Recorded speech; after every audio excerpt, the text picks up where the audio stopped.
I always thought the most shocking moment in my marriage would be catching him in bed with someone else.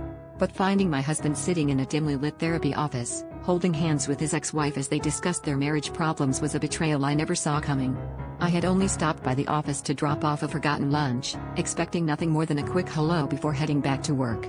Instead, I stumbled into a scene that felt ripped from a soap opera, a scene where I was the unknowing villain in my husband's double life. The therapist, a middle-aged woman with sympathetic eyes, paused mid-sentence, her pen hovering above the notepad. My husband froze, his face a mask of horror, while his ex-wife looked at me with a mixture of pity and smug satisfaction. The room was a pressure cooker of tension, and I could hear my own heart pounding above the silence.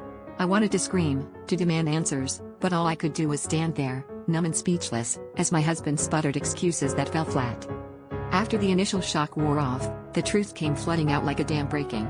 Their secret sessions had started innocently enough, with his ex struggling through a rough patch and him offering support. But then minds blurred, emotions rekindled, and suddenly they were playing house in the therapy room. I felt like a ghost in my own life, invisible and irrelevant, as if my marriage was nothing more than a footnote in their twisted history. I realized then that the betrayal wasn't just about the therapy or the lies, it was about the fact that he had never truly let her go. In a moment of clarity, I recognized the internal conflict that had been gnawing at me for years.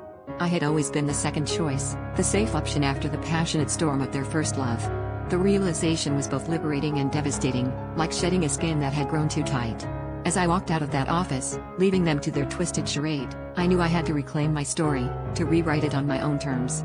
The road ahead was uncertain, but for the first time in a long time, it was mine to travel alone.